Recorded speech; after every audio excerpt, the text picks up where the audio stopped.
Alhamdulillah, uh, kita mulakan dulu sesi pertemuan kita pada malam ini dengan baca kitab Al-Fatihah.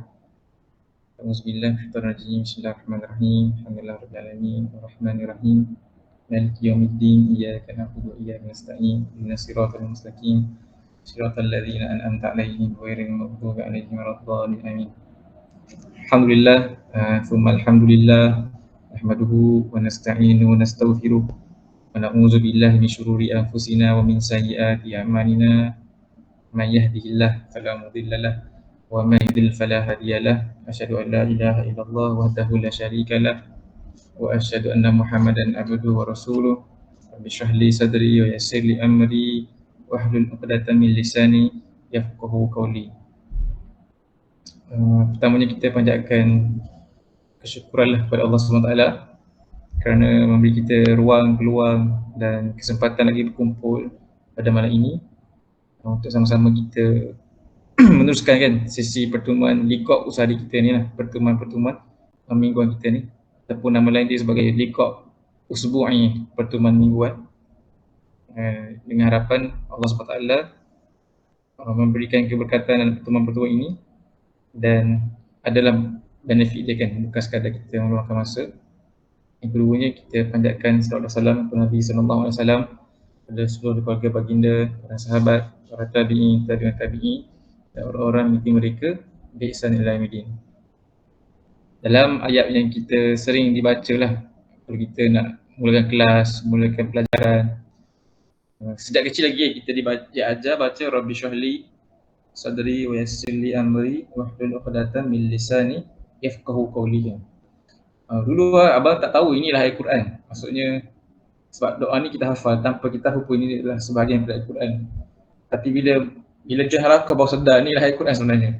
Padahal baca je Quran sebelum tu tapi tak perasannya ayat ni adalah ayat daripada Al-Quran dengan surah Taha. Ayat ni kita discuss itu kan dalam program yang lepas. Sambungan daripada ini adalah waj'alli waziran min ahli Haruna akhi ushdud bihi adri wa asyriku fi amri kai nusabbihaka katsira wa nadhkuraka katsira innaka kunta basira. Jadi ini adalah doa yang dibaca Nabi Musa AS ataupun permohonan Nabi Musa AS setelah Allah SWT memberi satu task yang besar untuk dia pergi berjumpa dan menyampaikan Islam kepada Firaun laknatullah alaihi. So dia pun minta Allah melapangkan hatinya, merungkaikan simpulan lidah dia dan jadikan bagi dia Harun akhi, Harun sebagai daripada kalangan saudaranya, sebagai dia punya teman kan, ushdud bihi adri, yang boleh menguatkan urusan Nabi Musa AS.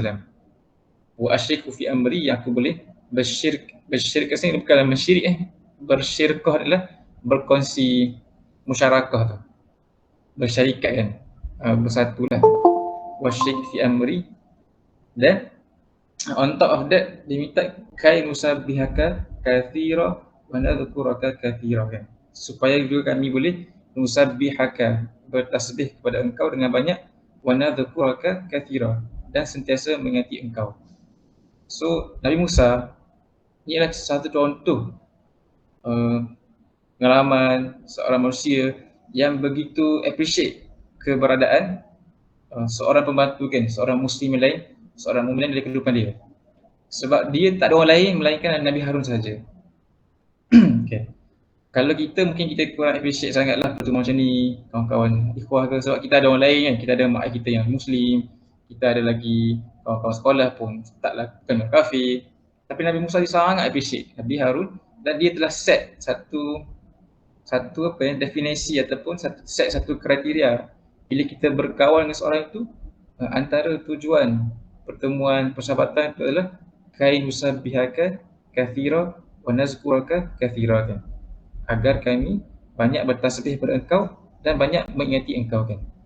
So standard ni yang Nabi Musa set ni dalam dia punya persahabatan dengan Nabi Harun ni telah jadi presiden case dan juga rujukan untuk orang-orang kemudian kan, termasuk Nabi SAW. Nabi SAW ni dia berbeza dengan Nabi Musa kan, dalam konteks ni lah, konteks kawan-kawan. Sebab Nabi Muhammad SAW, dia ada ramai kawan-kawan kan.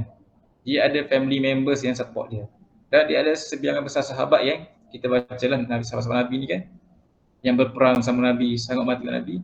So dia tak sama dengan Nabi Musa. Kesulitan dia tu dalam konteks ada teman-teman ni tak seperti Nabi Musa kan.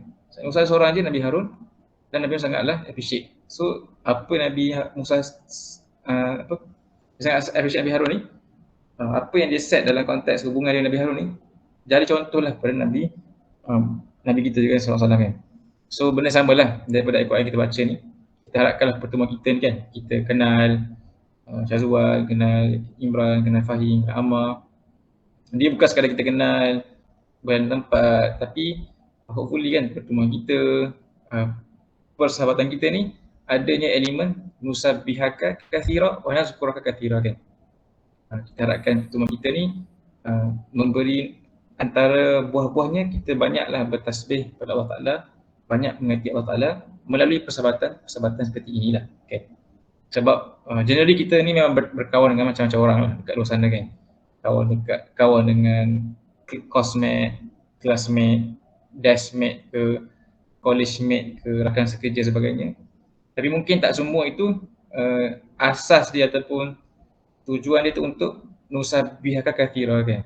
Cuma hopefully pertemuan kita hari ini antaranya output dia lah kita menjadi orang-orang yang mengingatkan untuk sentiasa bertasbih kepada Allah Ta'ala dan sentiasa mengingati Allah Subhanahu Ta'ala kan. Seperti mana Nabi Musa mengharapkan antara peranan yang dimainkan oleh Nabi Harun yang dia expect dari teman dia tu mengingati dia untuk bertasbih kepada Allah Subhanahu Wa Ta'ala walaupun dia seorang Nabi kan.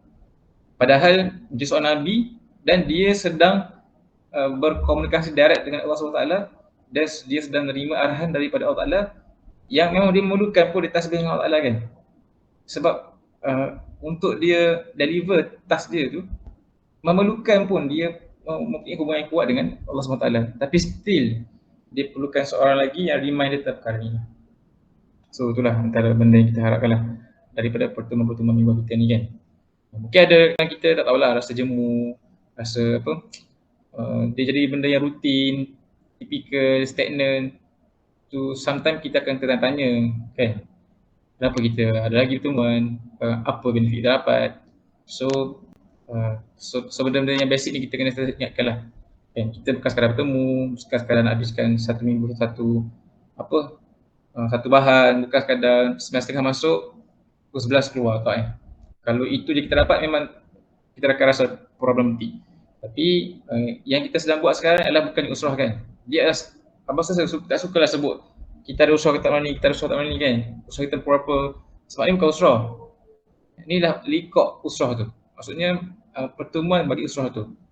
Dan usrah tu adalah family tu yang patutnya sentiasa berlangsung, sentiasa berlaku, contact each other, sentiasa tanya khabar, sentiasa ingatkan, sentiasa tolong-menolong kan. Itu usrah. Tapi yang kita sedang buat adalah pertemuan dia untuk meeting of the family. Seperti mana kita dengan mak ayah kita ni dia tak ada period kan.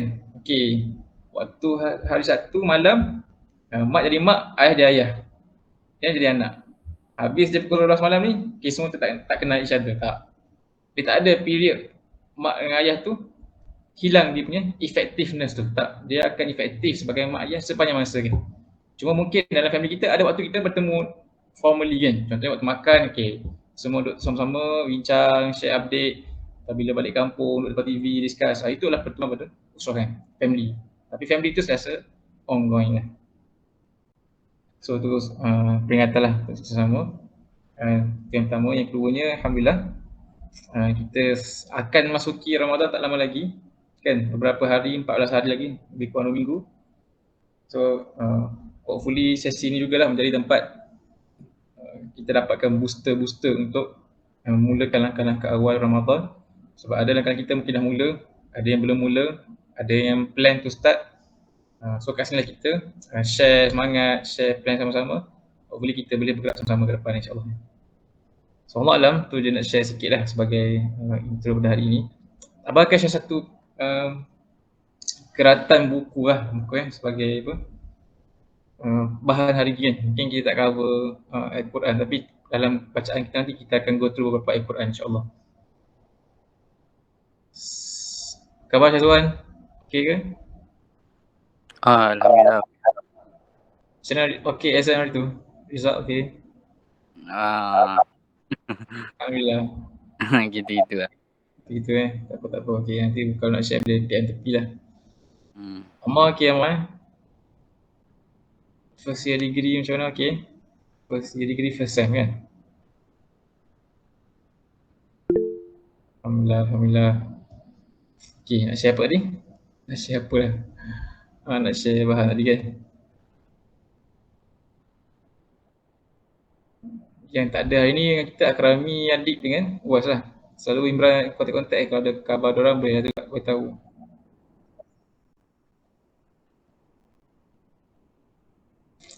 Macam mana Imran? Macam mana? Macam nak cakap sampai kan? Oh tak apalah. Nanti ikut dia masuk tak apalah. Jadi satu buku ni yang abang kongsi hari ni buku dia bertajuk Zad al-Tariq. Satu buku yang tulis oleh seorang ulama lah, nama dia Syekh Ustaz Mustafa Masyhur. Al-Ustaz Mustafa Masyhur. Zad al-Tariq. Zad ni maksud dia bekalan kan. Al-Tariq ni di atas jalan. Walaupun dia tak sebut al-Tariqud dakwah, tapi dia difahami merujuk pada jalan dakwah kan. Kenapa buku ni ditulis ataupun apa konten buku ni? Dia menceritakan tentang perlunya seseorang yang berjalan di atas jalan Islam ini mempunyai bekalan-bekalan yang perlu dipersiapkan supaya dia boleh berjalan jauh dan sampai ke destinasinya. Perkataan zadun ni dia datang pada ayat Quran kan. Kalau kita pernah dengar surah Al-Baqarah, of course dah pernah dengar kan. Semasa Allah SWT menceritakan tentang persiapan nak pergi haji ni, Allah kata watazawwadu kan. Dan berbekallah. Orang-orang yang nak pergi haji ni dituntut untuk berbekal. So dalam tafsiran haji itu berbekal ada dua. Satu bekal nak pergi haji, bekal makanan, bekal pakaian. Satu bekal untuk orang yang ditinggalkan. Contohnya kalau mak ayah yang pergi haji, dia juga kena bekalkan untuk waris-waris yang ditinggalkan di tanah air masing-masing. Tapi dalam ayat Quran tu Allah menyebut watazawwadu fa inna khairaz zadi taqwa. Berbekallah, tapi know that sebaik bekal lah ketakwaan kepada Allah Subhanahu Wa Taala kan. So dia secara duniawinya kita kena berbekal, tapi berbekal yang paling baik hebatlah perbekalan takwa kepada Allah Subhanahu Wa Taala kan, untuk pergi haji dan juga untuk orang yang ditinggalkan. Ni selingan sikit kan. Macam mana Abu Bakar ni memahamilah konsep bekalan dan takwa ni kan. Dalam peperangan Tabuk, semasa Nabi SAW mengumumkan siapa nak infak harta untuk ekspedisi Tabuk ni. Sebab Tabuk ni dia satu perang yang besar. Nak lawan siapa Tabuk? Lawan siapa Tabuk ni? Test sikit. Teneneng. Tak boleh Syazwan. Syazwan cakap jawab je. Lawan Russia ke lawan Ukraine?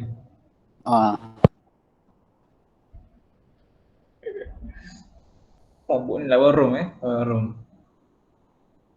Tapi perang tak jadi pun lah. So dia jauh menggunakan bekalan, Nabi mengumumkan siapa nak bagi sumbangan infak dalam peperangan Tabuk. So dalam perang Tabuk ni Omar dia yang kan cerita ni famous lah jugalah. Sering kali dalam konteks infak dan semua benda ni kita tahu sahabat yang paling terdepan lah Abu Bakar. Tapi dalam panggilan seruan Tabuk ni Omar dia punya expectation apa? This time dia akan beat, akan kalah kat Abu Bakar kan. Dia nak bagi apa? Separuh harta dia. Katalah dia ada harta 100,000, nak bagi half, 50k and 50k. Ataupun kalau ada gaji kita 1,000, nak bagi 500 untuk Islam. Okay. Itu Umar punya plan dan niat dia lah. Okay, bagilah separuh. Tapi dia dapat tahu Abu Bakar bagi semua harta, subhanallah, dalam perang Tabuk ni. Sampai orang tanya Abu Bakar kan, kau bagi semua ni, apa yang kau tinggalkan untuk ahli keluarga kau kan? Sebab kita kena berbekal ni. Berbekal kat sini kena tinggalkan jugalah, reserve. Dia kata apa? Aku tinggalkan untuk mereka Allah dan Rasul, Masya Allah. Maksudnya Abu Bakar ni bukan dia je yang hebat. Family dia pun boleh terima keadaan macam tu. Kan? Keadaan Tak apalah, tak ada apa yang ditinggalkan untuk waris.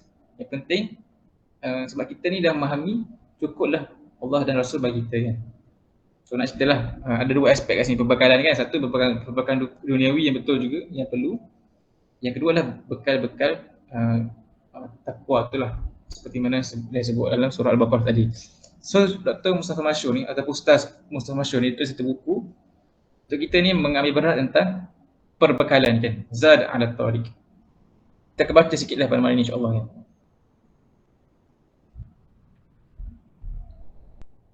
Kita baca intro dia. Mana dia muka-muka dekat mana. Kita baca kenapa kita baca malam ni lah insya-Allah kan. Dia kata kat sini mukadimah kan. Dia kata wa 'ala tariqud dakwah nuhtaj ila zadun. Di atas jalan dakwah ini kita semua ni nuhtaj kan, nahtaj bacaan dia tu. Berhajat kepada bekalan, memerlukanlah bekalan. Dia kata kat sini setiap musafir dalam perjalanan memerlukan bekal yang mencukupi untuk meneruskan perjalanannya sampai ke destinasinya. Tidak boleh tidak mesti memperhitungkan segala kemungkinan yang bakal merintangi perjalanannya atau sekurang-kurangnya melambatkannya atau sampai ke arah tujuannya. Dia kata dia buat umum lah. Mana-mana orang yang bermusafir mesti prepare bekalan. Macam Imran nak pergi fly kan, mungkin dia start packing dah ni kan. Bekal-bekal lah, baju ke buku tu semua bekalan. Kita nak pergi mana? Daripada Kelantan nak pergi KL, ada bekalan minyak kan, bekalan jajan. So orang musafir dia akan berbekal supaya sampai ke destinasi. Okay. Dan dia mulakan dengan perumpamaan ni sebab apa? Sebab manusia sebenarnya dekat dunia adalah musafiran kan. Dalam hadis Nabi menyebut sebab apa? Kun anta fid dunya ka'annaka gharib au 'abirus sabil. Atau kama qala sallallahu alaihi wasallam. Nabi kata, jadilah kamu di dunia ini seperti gharib. Gharib ni orang yang pedagang, orang yang asing. Orang yang asing kan, orang yang foreigner lah. Foreigner au 'abirus sabil ataupun orang yang dalam 'abirus sabil ni orang yang sedang menempuh perjalanan, orang yang bermusafir. Sebab apa? Sebab kita semua ni bukan tempat kita kat dunia ni. Kita sedang berjalan untuk eventually kembali ke Allah SWT, ke syurga kan, insya-Allah kan. So kita ni tak perlu pun nak lekatkan banyak benda dalam kehidupan kita kan. Ambil sini sikit, ambil tu sikit, ambil sikit, tak perlu kan. Sebab kita musafir. Kalau orang musafir, dia tak bawa banyak benda kan. Tapi dia bawa lah persiapan, cuma dia tak bawa banyak benda lah. Dia bawa benda yang penting sampai ke tujuan saja. So dalam musafir ni memerlukan bekalan supaya sampai ke tempatnya ataupun supaya dia jumpa rintangan, dia boleh overcome rintangan tersebut dengan persiapan-persiapan ini. Dia katakan itu adalah musafir. Jalan dakwah kan. Orang musafir ni jalan biasa, KB, KL, apa lagi jalan, itu jalan yang normal lah, jalan nak pergi belajar. Tapi dalam konteks jalan dakwah merupakan satu jalan kehidupan padai yang menyuruh manusia kepada Allah dan jalannya. Oleh itu dia mestilah menyediakan segala bekalan yang mampu melindungi dirinya dan segala bentuk penyelewengan yang boleh memasukkannya perjalanannya supaya tidak berhenti, tidak tergelincir dan tidak tersekat-sekat. Kesan negatif ini kalau berterusan akan merugikan dan menghapuskan segala yang hak dan kejayaan yang agung tidak mungkin tercapai. So apatah lagi dalam jalan dakwah ni kan. Sebab jalan Islam ni jalan yang panjang. Nak sampai Islam perlu sangat memerlukan bekalan. Sebab kita akan jumpa halangan, kita akan jumpa halangan luar, halangan diri sendiri, halangan syaitan mungkin kan, halangan external factor. Kalau tidak ada bekalan-bekalan ini, kita akan cepat haus, penat, gaduh, habis duit, rasa macam macam-macam lah datang kan, bisikan-bisikan, perasaan-perasaan, emosi-emosi yang kita rasa kita nak stop lah, jadilah macam kawan-kawan lain kan. Sebab itu kalau berlaku keadaan ini akan berlakulah penyerangan dalam pemikiran kan, terpesong dari jalannya. Sebab apa dia kurang bekalan tu, bekalan yang bantu dia untuk terus kuat kan. Bekalan yang sangat diperlukan dalam perjalanan adalah iman yang mantap, kata yang pertama serta takwa kepada Allah. Di samping itu kita memerlukan sahabat-sahabat yang baik yang memberi tunjuk ajar dan menghilangkan segala pengalaman dan percubaan. Di mana dengan ini kita memperbaharui tenaga dan kekuatan menjauhkan kita dari penyerangan dan kesilapan. So dua dia sebut sini, satu iman dan takwa kepada Allah Taala, yang kedua adalah kawan-kawan lah. buku ini akan cerita tentang bekalan iman dan takwa. So again, kita semua ni memerlukan bekalan. Okay. Sebab kita travel, minyak-minyak yang kita, petrol kita yang kita isi tu akan habis. Sama juga manusia ni, bila kita berjalan dalam Islam ni kan, bukan saja jalan fisik, bukan saja kita berjalan physically, kita juga sedang berjalan secara spiritually kan. Sebab dia satu perjalanan kerohanian menuju Allah Subhanahu Wa Taala. Kalau physically kita lapar, kita stop, kita makan. Pergi R&R, kalau luka jumpa doktor kan, fizikal lah. Buang air sebagainya, itu semua fizikal. Tapi kita kena ingat, yang menggerakkan kita ni bukan saja fizikal kan. Fizikal sihat penting untuk kita bergerak. Yang lebih penting adalah apa? Ruhiyah kan, kerohanian. Sebab kalau orang tu fizikal lemah, tapi kalau dia semangat dia kuat, dia akan pergi. Tapi kalau fizikal dia kuat sekalipun, kalau kerohanian dia lemah kan, spirit itu lemah kan, dia akan mundur walaupun dia kuat segi fizikal. So sebab tu kita memerlukan bekalan kerohanian ni kan, bekalan dalaman yang akan menjadi apa? Minyak tanah yang membakar kita supaya terus berjalan. Kita memerlukan bekalan ni. Bekalan untuk terus berjalan, tak berhenti di separuh jalan, tak terseleweng, tak termakanlah pujukan-pujukan dan tipuan-tipuan di tengah jalan. In fact, Nabi SAW kan, sebelum Nabi memulakan tugasan sebagai Rasul yang sebelum dia bermula dengan aktif dan kuat tu, antara tas-tas awal yang Allah Ta'ala wajibkan kat Nabi ni apa? Bangun solat malam kan? Dalam surah Muzammil ni menyebut, ya ayyuhal muzammil qumil laila illa qalilah. Bangunlah pada malam hari kecuali sedikit. Maksudnya bangun tu sebahagian malam yang besar itu bangun malam, illa qalilah, melainkan sedikit untuk tidur. Sebab ini adalah period menyiapkan bekalan. Wajib ke atas Nabi dan para sahabat selama setahun lamanya kan. Supaya dia ada cukup bateri nak jalan jauh. Sebab sukar Islam ni. Sebab Allah kata, sanulki alaika qawlan thaqila. Lepas ini, kami akan berikan kepada engkau qawlan thaqila. Apa maksud qawlan thaqila ni? Perkataan yang berat. Yang ni Al-Quran tu lah. Kan amanah Islam tu satu amanah yang berat. Yang nak bawa dia tu perlukan bekalan. Bukan perlukan bekalan sadar je. Kena main dumbbell, masuk gym, bukan benda tu. Tapi bekalan spirituality kan, kerohanian. So bekal sangat diperlukan dalam kita semua. Kan kalau tak kita akan google lah ataupun terseleweng ataupun mulakan buat benda-benda yang bukan-bukan kan. So dia cerita lah kat sini, sebuah kereta dipandu oleh seorang musafir akan berhenti dan tidak akan bergerak. Malah ia hanya merupakan sepotong besi di tengah jalan kalau ia kehabisan minyak. Apabila bekalan iman dan takwa kurang ataupun kehabisan tanpa sebarang usaha menambahnya atau memperbaharuinya, maka sudah tentu da'i itu menjadi bangkai yang kaku atau sekurang-kurangnya sakit, tidak bermaya, malah tidak mampu untuk bergerak. Maka benarlah firman Allah SWT kan. So dia ceritalah, kalau orang musafir kereta kan, kata kita ni buat kereta power sekali mana pun kan, kita buat kereta apa, Tesla kereta dia kan, Volkswagen lah, Jerman kan, power Volkswagen, balik nanti bawa Volkswagen. Tapi tak ada minyak, tak ada guna kan? Mana lagi bagus? Volkswagen tak ada minyak ke? Kanci ada minyak on the road ni.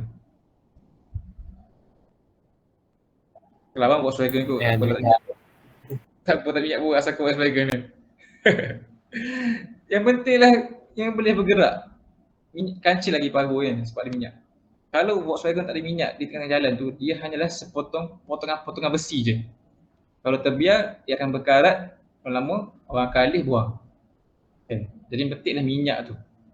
Konteks ni, kalau da'i Islam ni, kita ada wujud tapi tak ada bekalan, kita macam batang tubuh yang tak dapat digunakan. Sebab tu setiap kita ni memerlukan bekalan. Dia kata kat sini lah, kalau bekalan iman dan takwa ni habis atau kurang dan tak ada usaha tambah dia, sudah tentu da'i itu menjadi bangkai yang kaku. Kenapa dia gunakan perkataan bangkai kaku ni? Nanti dia buat Al-Quran kan? Syekh nak buat perumpamaan kan? Perumpamaan orang Islam, orang yang buat Islam ni, yang tidak top up kan bekalan-bekalan dia, bekalan-bekalan kerohanian dia ni seperti ayat ini. Ayat ni kata, a'udzubillahi minasyaitanir rajim. Kalau kita sama-sama buka surah Al-An'am surah ke-6 ayat 122 kan. Kalau boleh hafal ayat ini pun baguslah. Khabar Wais. Apa baik? Alhamdulillah. Allah SWT firman ayat ke-122 ni, a'udzu billahi aw man kana maitan fa ahyainahu wa ja'alna lahu nuran yamshi bihi fin nas. Adakah seseorang yang telah mati kan, kemudian kami hidupkan dia dan jadikan baginya lahu nuran, cahaya iaitu Al-Quran, yamshi bihi fin nas, dan ia berjalan di tengah-tengah manusia dengan cahaya tadi, sama seperti mereka yang terus dalam kegelapan. Maksudnya manusia ni asalnya kalau tanpa Al-Quran dia mati kan. Sebab maitan kat sini bukannya mati fizikal. Takkanlah orang yang mati fizikal kita bagi Quran dia hidup, tak. Allah sedang merujuk orang yang mati hati kan, mati berhidayah kan. Jadi Allah hidupkan semula mereka dengan memberikan nuran, cahaya kan. Macam kita semualah, ataupun sebahagian kita ke, ataupun orang yang asalnya dia bukan Islam, dia masuk Islam, dia dapat kesedaran. Itu baru dia bergerak hidup kan. Macam kalau kita nak sama kita mungkinlah kan, mungkin. Ataupun mungkin abang je kot, orang lain tak sama kan. Itu mungkin dulu rasa macam hidup ni tak ada guna, tak tahu dia hidup. Lepas tu Allah bagi kefahaman, campakkan Islam, dan kita baru rasa ada function, ada purpose of life, barulah Allah bagi kita kefahaman. So sebelum ni kita ni orang yang tak tahu kan. In fact Nabi SAW sendiri pun berada dalam keadaan tak tahu sebelum dia menjadi Nabi kan. Allah kata apa? A'udzubillahi minasyaitanir rajim wa wajadaka dhalan fahada. Wa wajadaka dhalan fahada. Dulu kami dapati engkau ni dalam keadaan dhalan, kebingungan. Kemudian Allah bagi fahada, Allah bagi petunjuk. So manusia macam tu. Tanpa Al-Quran dia dalam keadaan macam bangkai yang hidup, bangkai yang bergerak lah.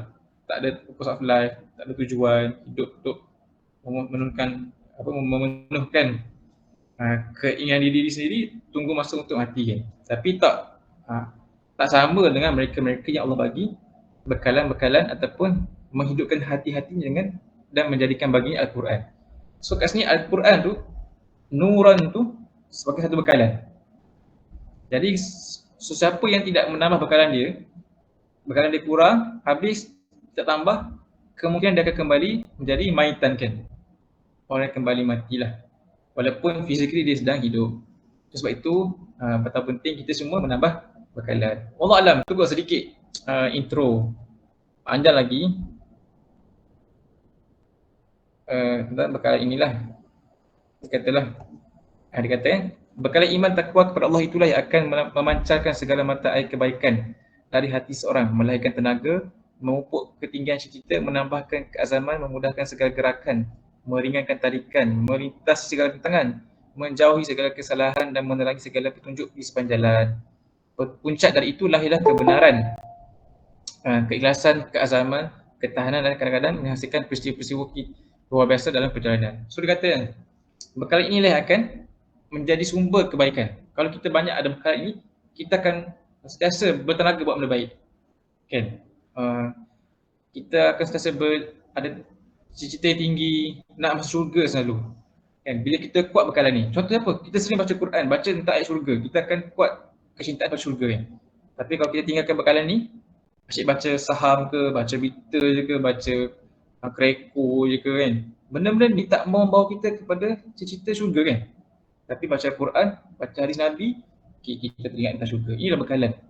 Okay. So bekalan apa? Membuat apa lagi? Membuatkan kita ni memudahkan segala gerakan. Kita mudah nak bergerak dengan ada bekalan ni. Walaupun kita tak sihat, walaupun kita ni banyak apa? Banyak harangan kan. Ada nak kena bersilat dengan keluarga ajak bercuti, nak kena discuss dengan kawan kosmet, dengan family, kawan-kawan, macam-macam rintangan. Okay. Tetapi kalau dia ada bekalan yang kuat, spiritual yang kuat, dia akan mampu bergerak dan semua rintangan-rintangan ini kata menjadi ringan.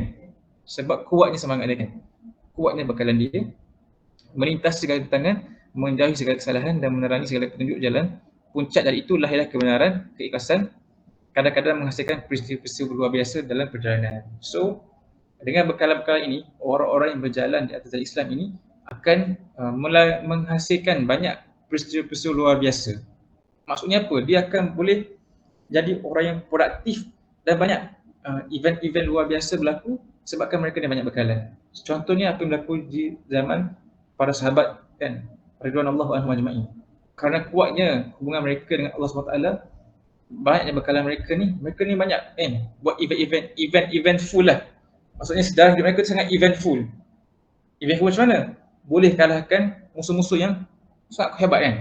300 lawan 1000 menang. Masya Allah. Sebab kuatnya perbekalan mereka, kebergantungan mereka kepada Allah SWT. Macam mana orang di Gaza tak pernah kalah lagi kan dengan Israel. Boleh bertahan 70 tahun lamanya. Sebab kuatnya bekalan mereka kepada Allah SWT. Kuatnya perbekalan itu akan menghasilkan banyak peristiwa-peristiwa luar biasa lah. Kalau kita begitu sekalipun kan. Kalau kita hebat, banyak bekalan, Allah akan mempermudahkan kita punya urusan-urusan, akan banyaklah memberi jalan dan banyak benda yang kita boleh hasilkan dengan bekalan yang kuat. So, kita stop kat sini tentang kepentingan kita ni mempersiapkan bekalan-bekalan ini. Ini baru mukadimah mukadimah tentang setiap daripada kita perlu memberi perhatian, mempersiapkan zadun ala tariq, bekalan-bekalan atas jalan ini kan. Zad ala tariq lah, kita sudah baca buku Zad ala tariq, kata bekalan-bekalan supaya kita ni rasa penting untuk prepare bekalan ini. Kenapa abang cerita mengenai hari ni kan? Sebabnya dalam buku ini dia kan cerita antara bekalan itu adalah puasa kan. Dia banyaklah bekalan, banyak bentuk, tapi dia antaranya dia kata puasa. Dan bulan Ramadan ni satu bulan yang sangat istimewa. Kita boleh kata orang akan banyak memberi perhatian kepada aspek kerohanian kan, Quran, Qiyamul. So dia satu bulan yang the right moment lah untuk kita ni top up banyak-banyak kan. Kalau orang bisnes tu, time ni lah time nak kau untung gila-gila, boleh relax sampai tahun, untuk makan sampai tahun.